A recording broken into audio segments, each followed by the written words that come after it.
नमस्कार, मैं हूं हरिशंकर व्यास। सेंट्रल हॉल में आपका स्वागत है। न सुषमा स्वराज, उमा भारती, नजमा हेपतुल्ला का चेहरा अपरिचित है और न वेंकैया नायडू, अनंत कुमार या मेनका गांधी से हम अपरिचित हैं।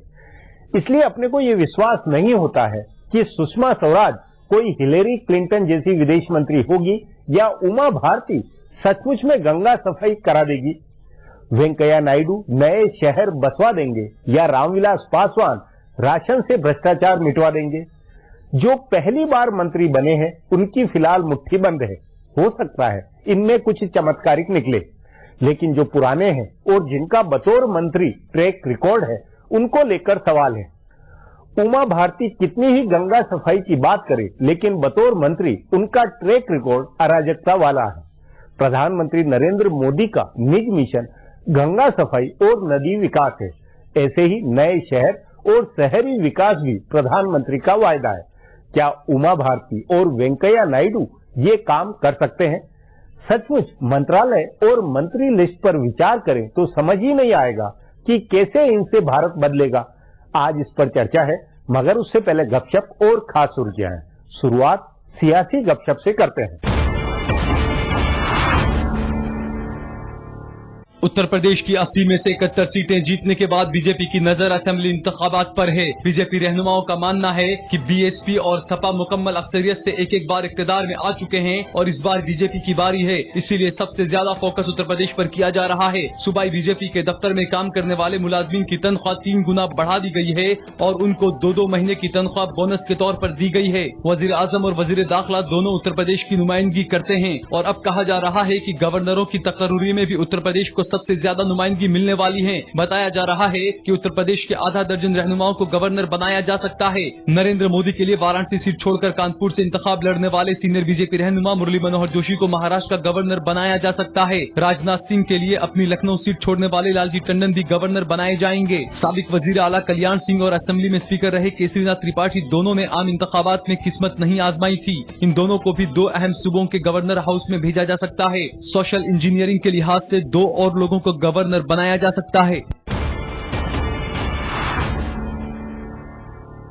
नरेंद्र मोदी ने आम इंतखाब सदारती इंतखाबात की तर्ज पर लड़ा था। उन्होंने अमेरिका की तर्ज पर पार्टी के अंदर वजारत उज़्मा के दावेदार के लिए अपना नाम तय कराया और पूरी तशहीर उसी अंदाज में की। क्योंकि उनके मुकाबले किसी और पार्टी ने वजारत उज़्मा का दावेदार पेश नहीं किया, इसीलिए इंतखाब एक तरह से उनके नाम पर रायशुमारी की तरह हुए। इसलिए अब सवाल है कि क्या हुकूमत भी सदारती निजाम से चलेगी? कांग्रेस और बाया महाज पार्टियों ने ये सवाल उठाया है। कांग्रेस को लग रहा है कि वजीर आजम इख्तिदार का सेंट्रलाइजेशन कर रहे हैं, तो सीपीएम ने कहा है कि मोदी हुकूमत पार्लियामानी निजाम की हुकूमत नहीं होगी बल्कि सदारती निजाम की होगी। सीपीएम ने अपने रिसाले पीपुल्स डेमोक्रेसी के इदारिये में ये सवाल उठाया है। बीजेपी के भी कुछ रहनुमा ऐसे हालात देख रहे हैं, लेकिन वो कुछ बोल नहीं रहे हैं। काबीना के सभी हामियों के साथ मोदी की लंबी बातचीत और वज़रा के बगैर सभी महकमों के सेक्रेटरियों से मोदी की मुलाकात ने इस बहस को बढ़ाया है। माना जा रहा है कि नरेंद्र मोदी सीधे ममलिकती वज़रा से भी कामकाज की रिपोर्ट लेंगे और महकमों के सेक्रेटरियों से भी सीधे रिपोर्ट लेंगे। इसके अलावा अहम महकमों के कामकाज पर नजर रखने के लिए शूरा की तश्कील दी जाएगी जो सीधे वजीर आजम को रिपोर्ट करेगी। तभी पार्लियामानी निजाम से अलग किस्म की हुकूमत का अंदेशा देखा जा रहा है। आम आदमी पार्टी का कुंबा पूरी तरह से बिखरने वाला है। ले देकर अरविंद केजरीवाल के पास वही टीम बचने वाली है जिसने उनके साथ गैर सरकारी तंजीम कबीर, परिवर्तन वगैरह के साथ काम किया है, या आरटीआई की मैगजीन अपना पन्ना में उनके साथ जुड़ी थी। इंडिया अगेंस्ट करप्शन की तहरीक के वक्त उनसे जुड़े ज्यादातर लोग एक एक करके अलग हो रहे हैं। उनकी पार्टी में बगावत हो रही है और सूबों में ज्यादातर रहनुमा आजादाना तौर पर अपना काम करने के लिए अलग तंजीम बनाने की तैयारी कर रहे हैं। आपके जराये के मुताबिक अरविंद केजरीवाल के साथ मनीष सिसोदिया, कुमार विश्वास और संजय सिंह ये 3 लोग ही बचते नजर आ रहे हैं। सिसोदिया ने जिस अंदाज में खत लिखकर योगेंद्र यादव पर तमाम गड़बड़ियों का ठीकरा फोड़ा है, उसके बाद उनके पास पार्टी छोड़ने के अलावा कोई रास्ता नहीं है। प्रशांत भूषण और राहुल मेहरा जैसे लोग रहेंगे, लेकिन वो टेलीविजन पर बहस के लिए होंगे। पार्टी में उनका ज्यादा काम नहीं होगा। महाराष्ट्र और पंजाब में पार्टी का यूनिट मजबूत है, लेकिन वहाँ के रहनुमा आजादाना तौर पर काम करना चाहते हैं। उनको लग रहा है कि छोटे मोटे सियासी झगड़ों में बदउनवानी के खिलाफ उनकी मुहिम लापता हो गई है। अगर दिल्ली के असेंबली इंतखाबात में आप अपना मुजाहरा नहीं दोहरा पाती है तो उसके कई टुकड़े हो जाएंगे। अब आज की सुर्खियां ये लीक से कुछ हटकर है और इनसे देश की दशा दिशा को बूझ सकेंगे। वजीर आजम नरेंद्र मोदी ने अपनी पार्टी के नौमुंतखब अराकीन को नसीहत दी है। पार्लियामेंट के सेंट्रल हॉल में मुनक्किदा बीजेपी पार्लिमानी बोर्ड की मीटिंग में मोदी ने पार्टी के अराकीन से कहा है कि वो ऐवान में बोलने से पहले तैयारी करके आए। उन्होंने ये भी कहा कि रहनुमा जमीनी सतह पर लोगों से जुड़े रहें और पार्टी की बेहतर कारकर्दगी से खुद में ही इत्मीनान करके न बैठ जाएं। उन्होंने कहा कि बीजेपी अब अपोजिशन की जमात नहीं है, इसलिए अराकीन की ये जिम्मेदारी है कि वो हुकूमत के प्रोग्रामों और पैगामात को अवाम के दरमियान ले जाएं। उन्होंने बीजेपी अराकीन से ये भी कहा है कि वो पार्लियामेंट को बेहतर तरीके से चलाने में मदद करें और पार्लियामेंट के वकार को बरकरार रखें। मोदी ने ये भी कहा है कि तमाम मेंबरान पार्लियामेंट तर्जुमानों की तरह मीडिया से मुखातब न हो, बल्कि मीडिया के सामने अपने इंतखाबी हल्के की बात रखें। अपने करीब 20 मिनट की तकरीर में बताया जा रहा है कि मोदी ने अराकीन से ये भी कहा है कि वो उनका या पार्टी के किसी और सीनियर रहनुमा का पैर छूकर एहतराम न करें। पार्टी सदर राजनाथ सिंह ने तमाम अराकीन का इस्तकबाल किया। पार्टी के सीनियर रहनुमा लाल कृष्ण आडवाणी ने अराकीन से कहा कि वो आम आदमी की भलाई के लिए काम करें। उन्होंने ये भी कहा कि पार्टी 2 मेंबरान से 282 की ताकत तक पहुंची है, इसे मजीद मजबूत किए जाने की जरूरत है। वजीर आजम नरेंद्र मोदी ने आज लोकसभा में अपने वज़रा का तारुफ कराया। पीयूष गोयल को छोड़कर उन्होंने अपने वजारती काउंसिल के तमाम 43 अरकान का तारुफ करा दिया है। जब उन्होंने गोयल का नाम पुकारा तो उनको बताया गया कि वो अभी ऐवान में मौजूद नहीं है। इस पर मोदी ने कहा कि उनका तारुफ बाद में कराया जाएगा। नरेंद्र मोदी ने आज सबसे पहले वजीर दाखिला राजनाथ सिंह का तारुफ कराया। उसके बाद सुषमा स्वराज, अरुण जेटली समेत तमाम कैबिनेट वज़रा का तारुफ कराया गया। इसी सिलसिले में उन्होंने आजाद इंचार्ज वाले ममलिकती वज़रा और फिर दिगर ममलिकती वज़रा का भी तारुफ कराया। लगातार दूसरी लोकसभा को खातून स्पीकर मिल गई हैं। बीजेपी की सीनियर रहनुमा सुमित्रा महाजन को आज बिला मुकाबला लोकसभा का स्पीकर चुन लिया गया। वजीर आजम नरेंद्र मोदी ने उनके नाम की तजवीज रखी थी, जिनके नाम पर लाल कृष्ण आडवाणी ने भी हामी भरी। प्रोटेम स्पीकर कमलनाथ ने नरेंद्र मोदी की तजवीज को ऐवान के मेज पर रखा, जिसे स्वती वोट से तस्लीम कर लिया गया। इसके बाद दूसरी तजवीज रखने की जरूरत नहीं पड़ी। कमलनाथ ने जब सुमित्रा महाजन को चेयर पर आने के लिए मदऊ किया तो नरेंद्र मोदी, लाल कृष्ण आडवाणी, ऐवान में कांग्रेस के रहनुमा मल्लिकार्जुन खड़गे, सपा सरबराह मुलायम सिंह यादव, अन्ना डीएमके रहनुमा थम्बी दुरई, तृणमूल कांग्रेस के सुदीप बंदोपाध्याय और पार्लिमानी उमूर के वजीर वेंकैया नायडू उनको कुर्सी तक पहुंचाने गए। पूरे ऐवान ने खड़े होकर तालियां बजाई और उनका इस्तकबाल किया। मीरा कुमार के बाद लोकसभा चेयरमैन बनने वाली वो दूसरी खातून हैं। वो इंदौर से लगातार 8वीं बार जीत कर आई हैं। नरेंद्र मोदी ने महाजन का इस्तकबाल करते हुए कहा कि ऐवान की अजीम रवायत के मुताबिक पूरे ऐवान ने उनको मुत्तफिका तौर पर बिला मुकाबला मुंतखब किया है। चेयरमैन चुने जाने के बाद महाजन ने कहा कि ये फख्र की बात है, साथ ही चैलेंज से भरा हुआ काम है और उनकी कोशिश सबके दरमियान तालमेल को बनाने की रहेगी। पार्लिमानी उमूर के वजीर वेंकैया नायडू ने वाज़ेह कर दिया है कि पार्लियामेंट का खुसूसी इजलास मजीद आगे नहीं बढ़ाया जाएगा, यानी ये 11 जून को ही खत्म हो जाएगा। नायडू ने सुमित्रा महाजन के स्पीकर चुने जाने के बाद ऐवान के उबूरी स्पीकर कमलनाथ की तारीफ की और कहा कि उन्होंने बहुत बेहतर तरीके से ऐवान का इंतजाम देखा। नायडू ने लोकसभा के जनरल सेक्रेटरी पी श्रीधरन का खास तौर से शुक्रिया अदा किया और कहा कि श्रीधरन जुमेरात को पूरे दिन ऐवान में मौजूद रहे और उसी वजह से एक दिन में 510 अराकीन को हलफ दिलाने का काम मुकम्मल हुआ है। नायडू ने कहा कि पहले लग रहा था कि ऐवान को एक दिन मजीद आगे बढ़ाने की जरूरत पड़ेगी, लेकिन श्रीधरन ने जिस तेजी से हलफ दिलाया उसके बाद अब ऐवान बढ़ाने की जरूरत नहीं पड़ेगी। आम आदमी पार्टी के रहनुमा अरविंद केजरीवाल के खिलाफ बीजेपी रहनुमा नितिन गडकरी के हत्या इज्जत का मुकदमा चलेगा। उनके खिलाफ इस मामले में चार्जशीट तय हो गई है और अगर वो मुलजिम पाए जाते हैं तो उनको 2 साल तक की सजा हो सकती है। इससे कबल मेट्रोपॉलिटन मजिस्ट्रेट गोमती मनोचा ने मिलजुल कर हल निकाल लेने का मशवरा दिया था। इस पर नितिन गडकरी ने कहा कि अगर केजरीवाल अपने इल्जामात को वापस ले लेते हैं तो वो मामला वापस लेने के लिए तैयार हैं। उन्होंने साबिक मरकजी वजीर मनीष तिवारी की मिसाल भी पेश की, जिन्होंने हत्या इज्जत का मुकदमा होने के बाद माफी मांग ली थी, लेकिन केजरीवाल ने कहा कि उनके पास सबूत मौजूद हैं और वो मुकदमा लड़ने के लिए तैयार है। इसके बाद मजिस्ट्रेट ने CRPC की दफा 251 के तहत केजरीवाल के खिलाफ नोटिस तैयार करवाया और गडकरी समेत उनके तमाम गवाहों की गवाही दर्ज कराने के लिए 2 अगस्त की तारीख तय की है। फिलहाल अब एक ब्रेक है, फिर खुलासा होगा।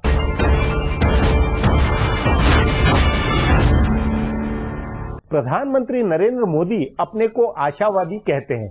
इसके खातिर उन्हें मंत्रियों पर नजर रखनी होगी, उनको खुद रोड मैप मुहैया कराना होगा। मंत्री पता नहीं कैसा परफॉर्म करे, उन्हें उनके लिए काम करना होगा। इससे नई विचित्र कार्य व्यवस्था बनती लगती है। इस पर आगे चर्चा करें, उससे पहले देखें मेरा ये खुलासा। नरेंद्र मोदी को वजीर आजम बने 2 हफ्ते होने जा रहे हैं। उनकी नई काबीना भी 2 हफ्ते पुरानी होने जा रही है। इन 2 हफ्तों में मोदी खूब काम करते नजर आ रहे हैं। उन्होंने काबीना के इजलास के अलावा वज़रा काउंसिल के मेंबरान से मुलाकात की और उनको अपना एजेंडा बताया। उन्होंने हिंदुस्तान हुकूमत के सभी सेक्रेटरियों से मुलाकात की और उनको भी कहा कि वो खुलकर काम करें और फैसले करें। उन्होंने उनके सामने भी अपना एजेंडा रखा, लेकिन उनके वज़रा कुछ खास काम करते नजर नहीं आ रहे हैं। उन्होंने वज़रा से 100 दिन का एजेंडा तैयार करने को कहा था। हुकूमत के पहले 100 दिन में से 12 दिन गुजर गए हैं, लेकिन अभी तक एजेंडा तैयार नहीं हो पाया है। बहरहाल इस एजेंडे से ज्यादा चौंकाने वाली मोदी की वज़रा काउंसिल है। इसमें सुषमा गांधी से लेकर उमा भारती और अनंत कुमार व वेंकैया नायडू तक अनेक ऐसे वजीर हैं जो अटल बिहारी वाजपेयी की हुकूमत में रहे हैं और उनके कामकाज के बारे में सब जानते हैं। इन वज़रा से किसी मुआवजे की उम्मीद नहीं की जा सकती है। हालांकि नरेंद्र मोदी ने कुछ नए वजीर बनाए हैं और उनको अहम जिम्मेदारियां दी हैं, लेकिन उनको कामकाज का तजर्बा नहीं है। ऐसे में इन वज़रा के बारे में भी अभी कुछ नहीं कहा जा सकता है। नरेंद्र मोदी का एजेंडा बहुत लंबा चौड़ा है। उनका मिशन सबको घर दिलाने का है, लेकिन क्या ये काम वेंकैया नायडू कर पाएंगे? इसी तरह गंगा की सफाई मोदी का अहम एजेंडा है, लेकिन क्या उमा भारती ऐसे एजेंडे को पूरा कर पाएंगी? नरेंद्र मोदी हिंदुस्तान को बदलने की सोच को लेकर इख्तिदार में आए हैं, लेकिन उनकी हुकूमत इस सोच को कैसे यकीनी बनाएगी ये समझ में नहीं आ रहा है। नरेंद्र मोदी खुद खूब मेहनत कर रहे हैं। तभी ये सवाल उठा है कि क्या पार्टी के पुराने रहनुमाओं को बतौर वजीर सियासी और सामाजी तकाजे की वजह से रख लिया गया है और सारे काम खुद नरेंद्र मोदी करेंगे? उन्होंने आजादाना चार्ज के ममलिकती वज़रा को बुनियादी ढांचे से लेकर इक्तिसादी अहमियत की हामिल वजारतें दी हैं और खुद सीधे उनके राब्ते में रहेंगे। इसी तरह मोदी ज्यादातर अहम वजारतों में कामकाज पर नजर रखने के लिए शूरा तश्कील दे रहे हैं जो उनको रिपोर्ट करेंगी। साथ ही वो सभी महकमों के सेक्रेटरियों से सीधे मुलाकात करेंगे। इससे भी ऐसा लग रहा है कि वो सभी काबीनी वज़रा के महकमों पर भी खुद नजर रखेंगे। ये माना जाना चाहिए कि इसी अंदाज में उन्होंने गुजरात में कामयाब हुकूमत चलाई है, लेकिन मरकजी हुकूमत का कामकाज ज्यादा मुश्किल होता है और इसके लिए अहल वज़रा की टीम जरूरी है। जबकि उनकी हुकूमत के चेहरों को देख कर लग रहा है कि कुछ ही चेहरे ऐसे हैं जो मोदी के साथ कदम मिला सकते हैं। बाकी रहनुमाओं का कामकाज या तो मोदी को खुद संभालना पड़ेगा या कुछ दिन आजमाने के बाद उनको बदलना पड़ेगा। इसी के मद्देनजर हो सकता है कि आने वाले दिनों में वजारतों की तश्कील न हो और सियासतदानों के साथ साथ तकनीकी तौर पर माहिर पेशेवरों की टीम बने। अब एक ब्रेक है, उसके बाद मोदी कैबिनेट पर चर्चा करेंगे।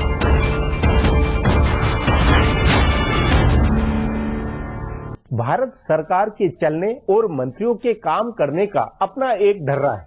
उस अनुसार मोदी कैबिनेट के नए पुराने चेहरे मिली जुली तस्वीर पेश करते हैं। बावजूद इसके मंत्रिमंडल के कई राजनीतिक चेहरे काम की कसौटी में सामान्य हैं।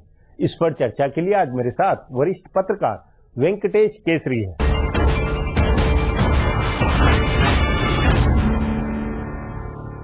केसरी जी, मोदी की नई सरकार में ऐसे कई मंत्री हैं जो वाजपेयी जी के समय भी मंत्री थे। उस समय उनका जो परफॉर्मेंस था उसके आधार पर ये उम्मीद करना कि ये कुछ चमत्कारिक नतीजे देंगे, भले वेंकैया नायडू हो, उमा भारती हो, रामविलास पासवान हो, क्या ये मुमकिन लगता है आपको? ये पुराने चेहरों की लिस्ट देखकर किस तरह का भाव आप में पैदा होता है? व्यास जी, ऐसा लग रहा है कि अटल जी की जो सरकार थी वो बहुत सारे आलस के ऊपर डिपेंडेंट थी।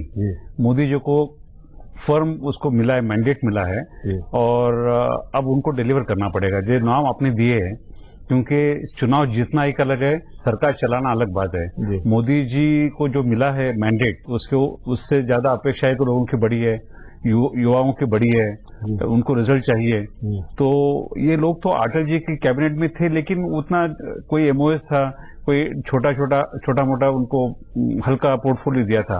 लेकिन उमा जी को अभी डिलीवर करना पड़ेगा। उमा जी को वहां बीजेपी मतलब वही गंगा की सफाई का नदी वाला इतना भारी काम हो, या वेंकैया नायडू को अलग इतने शहर 50 नए शहर बनाने, इस तरह ट्विन सिटी के और ये 10 तरह के नए नए कंसेप्ट जो दिए हैं क्या, या रेल मंत्री को सदानंद गौड़ा, हालांकि वो नए पहली बार बने, पर इतने बड़े बड़े प्रोजेक्ट और बड़े बड़े सपने क्या ये मंत्री जो देखे हुए हैं, परखे हुए हैं, डिलीवर कर सकते हैं?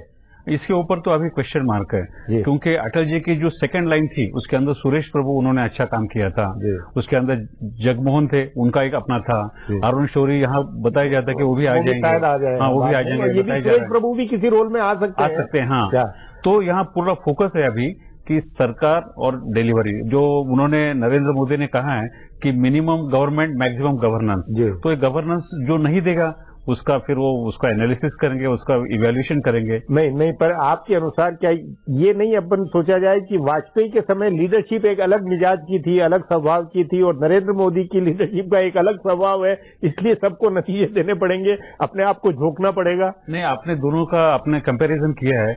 अटल जी की एक इमेज थी, लेकिन उन्होंने संघर्ष नहीं किया था। इन्होंने 2002 से जो संघर्ष इनका शुरू हुआ है, पहले अपने लोगों के साथ में था, बाद में अपोजिशन के साथ में था, बाद में उन्होंने कहा कि कांग्रेस फ्री इंडिया, तो वो जो मिलिटेंट या जो एग्रेसिव स्पिरिट लाना है वो उन्होंने लाया था। तो इनके मुकाबले में फिर वो इतना बहुत डिफिकल्ट है कि ये वो अकोमोडेट करेंगे। वो तो बिल्कुल हर 3 महीने में उनका कि पहले रिव्यू पूरा रिव्यू करेंगे, टाइटली करेंगे। ये वहाँ जगलरी नहीं चलेगी, या फिर आप मैंने किया था वो नहीं चलेगा, क्योंकि अगर ये नहीं दिया तो आज जो एक लेवल पे मोदी सरकार है, फिर उसको कहीं ना कहीं उसको चेक मिलेगा अगर ये डिलीवर नहीं कर पाए। नहीं, लेकिन बुनियादी तौर पर 45 का जो मंत्रिमंडल है उसमें जो करीब 24 जो है कैबिनेट स्तर के, और कैबिनेट में पुराने काफी अनुभवी और लोग हैं, लगता है वो पुराने नरेंद्र मोदी से पेस रखते हुए, बराबर कदम मिलाते हुए वो उतनी एग्रेसिवली रिजल्ट देंगे, या क्योंकि पुराने हैं और अपन ने देखा हुआ इसलिए उनको लेकर क्वेश्चन मार्क रहेगा ही? ऐसा है कि वेंकैया जी भाजपा के पूर्व अध्यक्ष थे और बाद में वो कृषि मंत्री बने। आप कृषि मंत्रालय को शरद पवार ने एक प्रोफाइल दिया है। अगर आप प्रेसिडेंशियल एड्रेस देखें, पिछले प्राइम मिनिस्टर के एड्रेस देखें, तो नंबर 1 पे वहां शुरू करता है। तो उनको जो भी एग्रीकल्चर मिनिस्टर है उसको दिखाना पड़ेगा कि ही इज बेटर देन वही प्रकाश जावड़ेकर, उनको इम्पोर्टेंट मिला है। वो नए चेहरे, उन नए चेहरों पर तो ये कि वो शायद जादुई या चमत्कारिक, उनकी मुट्ठी बंद मानता हूं मैं, जिससे कि बाद में शायद देखा जाए, लेकिन पुराने जो आजमाए हुए हैं, अब आनंद कुमार जो है उन्होंने आडवाणी जी की रथ यात्रा का मैनेज मतलब वो फर्टिलाइजर और वो उसके अंदर वो कुछ कर सकते हैं। तो वो चमत्कार कैसा करेंगे? कोई ऐसा बता रहे थे कि वो चाहते थे रेलवे मंत्री, लेकिन मिला नहीं। लेकिन जो भी मिला है उनको दिखाना पड़ेगा। रामनिवास पासवान जी है, उस नाते ये अपना निष्कर्ष शायद ठीक बनता है कि जो पुराने मंत्री 24 है उनकी कसौटी, वो ज्यादा काम पर कसौटी में कसे जाएंगे, उन पर लोगों की ज्यादा निगाह होगी। नयों को तो फिर भी मौका मिल जाएगा, नहीं तो फिर भी धक जाएंगे, लेकिन पुरानों में तो बहुत पल पल काम होगा। पुरानों का तो देखना पड़ेगा। पुरानों का तो अगर वो डिलीवर नहीं कर पाए तो जैसा नरेंद्र मोदी का उनका एक अपनी अनोखी स्टाइल है काम करने की, काम करवा लेने की, इसलिए पुराने मंत्रियों की दक्षता के ऊपर सवाल उठते हैं, उनको लेकर रिसफल भी जल्दी हो सकती है। रिसफल हो सकती है, उनके ऊपर वॉच रहेगा। नहीं करते तो फिर उनको संगठन में डालना पड़ेगा और दूसरा जॉब दिया जाएगा। लेकिन वो पुराने, क्योंकि वो अटल जी के कैबिनेट में थे, इसलिए यहाँ भी 4 साल चलेगा, ये नामुमकिन लगता है। पर आपके अनुसार महाराष्ट्र की, आपके अपने मतलब परिचित और तमाम नए पुराने मंत्रियों में से, उनमें बेचैनी है या कॉन्फिडेंस है कि नहीं हम कर डालेंगे? महाराष्ट्र के मंत्री जो है नितिन गडकरी है, उनके बारे में 2 बातें थी कि वो संगठन में जाएंगे क्या सरकार में रहेंगे। अब वो सरकार में है और महाराष्ट्र महत्व का पोर्टफोलियो मिला है। तो गडकरी जी को तो वो गडकरी का उनका एक्सपीरियंस भी है, उनके लिए दिक्कत नहीं। दिक्कत थोड़ी बहुत है शिवसेना के जो मंत्री है अनंत गीते, ये पोर्टफोलियो हमेशा महाराष्ट्र के पास आ जाता है और उसके अंदर कोई डिलीवर नहीं कर पाता। तो वो थोड़ा सल्किंग थे, लेकिन अल्टीमेटली उनको मानना पड़ा कि ये उसके कोई चारा नहीं है। कुल मिलाकर आपके अनुसार पुराने नेताओं में सबसे बेस्ट, मतलब आप अभी हमें वो रेटिंग कुछ करनी चाहिए या अभी नहीं, अभी जो पहले जो इनका परफॉर्मेंस रहा उसके मुकाबले में? रेटिंग करना या नहीं करना वो तो अलग बात है, लेकिन अभी जो सेकंड इन कमांड में लगते हैं वो लगते हैं अरुण जेटली जी। क्योंकि जो अटल जी के जो पहले 5 जो थे, Yashwant Sinha, Jaswant Singh Advani, to some extent जो मुरली मनोहर जोशी थे, लेकिन अभी अरुण जेटली ये ट्रबल शूटर रहेंगे और वो काम वो तो मेरा मानना है कि प्रणब मुखर्जी वाले एक रोल में रहेंगे और वो क्योंकि और उनके ऊपर निर्भरता भी और उनका अनुभव पिछली बार भी कुल मिला के वाजपेयी सरकार में भी उन्होंने अपने आप को अपरिहार्य बना लिया था। हाँ।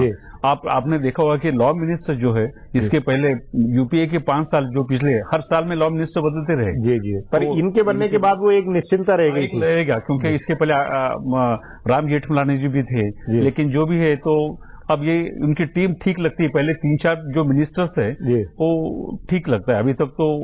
लेकिन कुल मिलाकर सबसे ज्यादा कसौटी पर ये पुराने अनुभवी नेता ही इस सरकार में रहेंगे। अनंत कुमार, रामविलास पासवान, ये जो पुराने जो चेहरे हैं, इन्हीं पर ज्यादा फोकस रहेगा सबका। जी केसरी जी, बातचीत को ये समाप्त करेंगे। प्रोग्राम में आने के लिए बहुत बहुत धन्यवाद। हमारा प्रोग्राम अब यहीं खत्म होता है।